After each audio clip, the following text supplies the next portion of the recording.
माँ जी, खाने में क्या बनाना है? मुझे क्यों पूछ रही है? तेरी देवरानियों का जो मन करेगा उनके लिए वही बना देना।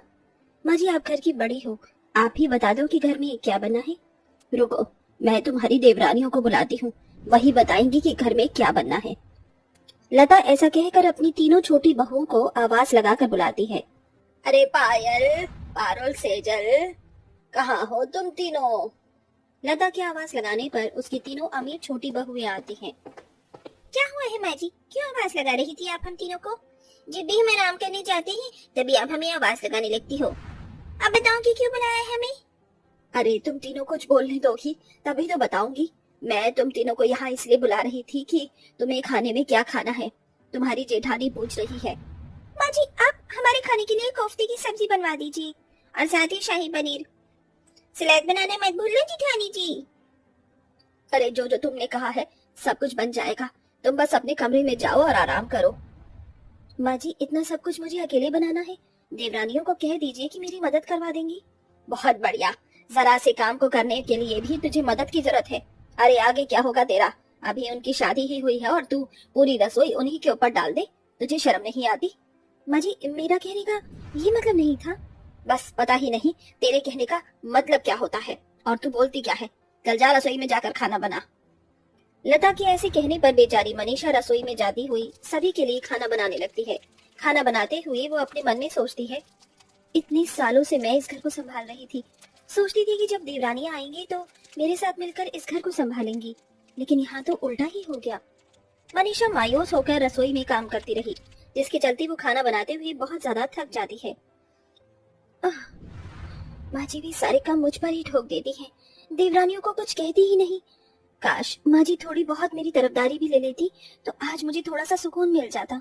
मेरी देवरानियां अमीर हैं, इसलिए माँ जी उनसे कुछ नहीं कहती। मनीषा सारे काम करने के बाद अपने कमरे में थोड़ी देर आराम करने के लिए जा रही होती है कि तभी लता उसे अपने कमरे में बुलाती है। बड़ी बहू, जरा यहाँ पर आना। जी माँ जी, बोलिए। मेरे पैरों में बहुत तेज दर्द हो रहा है, जरा मेरे पैर दबा दो। ठीक है माँ जी, अभी दबा देती हूँ।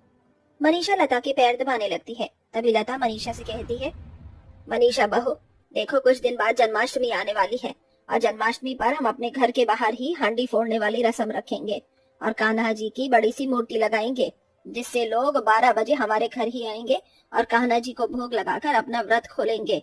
जैसे पिछली बार हुआ था, इस बार भी तुम्हें सब काम संभालने हैं। पिछली बार तो मैं अकेली थी माँ जी, लेकिन इस बार मेरी 3 देवरानी मेरे साथ हैं। वो तीनों मिलकर सारी तैयारियां करवा देंगी। उन्हें काम बताने की क्या जरूरत है?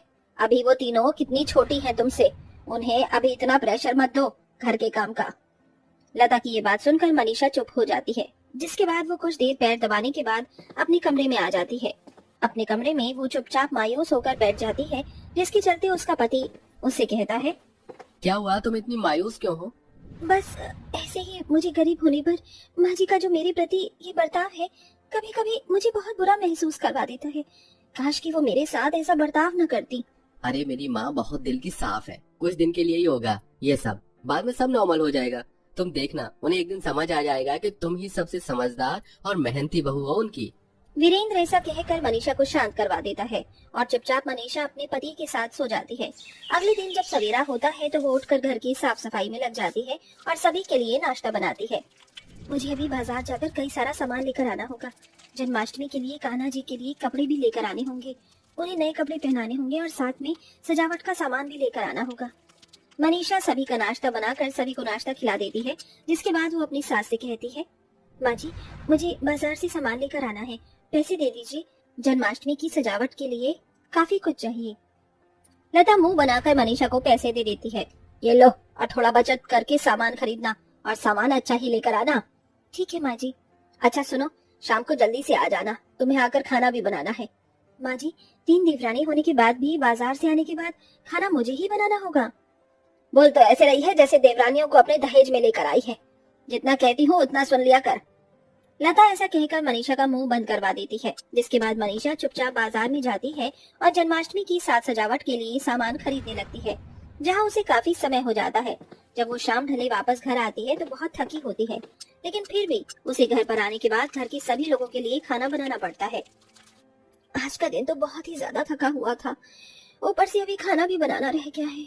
सभी को खाना खिला देती हूँ, उसके बाद आराम करने अपने कमरे में जाऊंगी। मनीषा डाइनिंग टेबल पर सभी का खाना लगा देती है। जेठानी जी, खाना बनाना भूल गई हो क्या? कितना नमक तेज किया हुआ है सब्जी में। और जरा ये रोटियां देखो कितनी जली हुई है। खाना बनाते हुए कहाँ ध्यान था तुम्हारा? ऐसे तो खाना जानवर भी ना खाए, जैसा हमारी जेठानी जी ने हमारे लिए बनाया है। बहू, तू हमेशा ऐसा ही करती है। जल्दबाजी में खाना बनाती है जो आधा कच्चा आधा पका होता है, या फिर नमक मिर्ची तेज हो जाती है। माँ जी, खाना तो मैंने ठीक से ही बनाया था, कोई बात नहीं, अगली बार से इन सब चीजों का ध्यान रखूंगी। इस तरह मनीषा बात को टाल देती है, लेकिन उसे बहुत बुरा लगता है। वो फिर भी किसी से कुछ नहीं कहती। 2 दिन बाद जब जन्माष्टमी आती है तो उसे ही घर की सजावट अकेले करनी पड़ती है। पायल, पारुल, सेजल, तुम तीनों थोड़ी थोड़ी मेरी मदद करवा दो। बहुत ही ज्यादा थकी हुई हूँ मैं। अगर थोड़ी सी मदद करवा दोगी तो जल्दी काम हो जाएगा। जेठानी जी, अगर हम तुम्हारी मदद करवा देंगी तो हम अपनी तैयारी कैसे करेंगी? हमें भी तो तैयार होना है जन्माष्टमी के लिए। और वैसे भी आज जन्माष्टमी है, सारा दिन से तो हम भूखे हैं, कुछ खाया भी नहीं है। उनके बेट, हम आपकी मदद कैसे करवा सकते हैं? हमसे तो हिला भी नहीं जा रहा। ऊपर से अभी हमें शॉपिंग पर भी जाना है, मिठाइयाँ लेकर आनी है, कान्हा जी के कपड़े लेकर आने हैं, और उनके लिए एक सुंदर सा प्यारा सा झूला भी लेकर आना है, और भी बहुत कुछ। आप तो ये सब कभी खरीद ही नहीं पाओगी। इस तरह सेजल मनीषा को नीचे दिखा देती है, लेकिन मनीषा कुछ नहीं कहती। वो चुपचाप काम करती रहती है। धीरे धीरे वो काम करती रहती है तो उसकी देवरानियां शॉपिंग करके ही थक जाती हैं।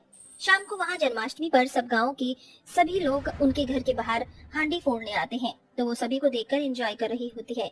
इधर वो राधा कृष्ण के गानों पर डांस भी कर रही होती है, लेकिन मनीषा काम से फ्री ही नहीं हो पा रही थी। चलो, सब कुछ हो गया, अब कृष्ण भगवान की पूजा का समय हो गया है। मनीषा आरती की थाली लेकर कृष्ण भगवान की मूर्ति के पास आती है, लेकिन तभी उसकी देवरानियां आरती की थाली उससे ले लेती हैं और कहती हैं, पहले कृष्ण भगवान की आरती हम करेंगे, आप बाद में करना। पायल के इतना कहते ही मनीषा की आंखों में आंसू आ जाते हैं और वो चुपचाप उनके पीछे खड़ी हो जाती है। इधर वो तीनों एक साथ आरती कर रही होती हैं कि तभी उनके अतरंगी कपड़े जोत पर लग जाते हैं और जलने लगते हैं, जिसके चलते वो अचानक से घबरा जाती हैं। कोई मदद करो, कोई मदद करो हमारी, हम जल रहे हैं, कोई मदद करो। हे कृष्ण भगवान, अब तुम ही हमारी मदद कर सकते हो, कुछ तो करो, ऐसे तो हम जल जाएंगे। सेजल इतना बोल ही रही थी कि तभी मनीषा एक चादर लाकर उन तीनों को चादर में लपेट लेती है, जिससे उनके कपड़े जलने से बच जाते हैं। हमारी जान बचाने के लिए आपका बहुत बहुत शुक्रिया जेठानी जी। हम तीनों तो इस लायक भी नहीं थे कि आप हम तीनों की जान बचा दी। हमने आपके साथ कितना बुरा बर्ताव किया। जन्माष्टमी पर हमने आपके साथ काम तक नहीं करवाया, आप अकेले ही लगी रही। इतना कुछ सहन करने के बाद भी आपने हमारे लिए हमदर्दी दिखाई। हो सके तो हमारी गलतियों के लिए हमें माफ कर देना। हाँ जेठानी जी, हमें माफ कर दो, ये हमारी गलतियों का दंड हमें भगवान ने ही दिया है। अरे ऐसा क्यों बोल रही हो, ये तो एक अनहोनी थी जो टल गई।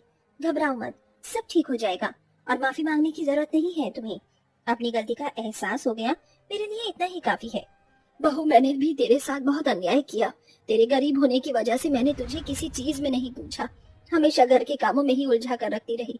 ये तो मैं भी भूल गई थी कि तू भी एक औरत है और तेरा भी हर चीज करने का मन करता होगा। आज के बाद ऐसा मैं कभी नहीं करूंगी, मैं ये तेरे से वादा करती हूँ। इस तरह जन्माष्टमी पर सभी को अपनी गलतियों का सबक मिल जाता है और वो सभी मनीषा के साथ बहुत अच्छे से रहने लगते हैं। वो सब एक साथ मिलकर जन्माष्टमी के त्योहार को दोबारा से मनाते हैं और इस बार वो एक साथ खुशी खुशी जन्माष्टमी मनाते हैं।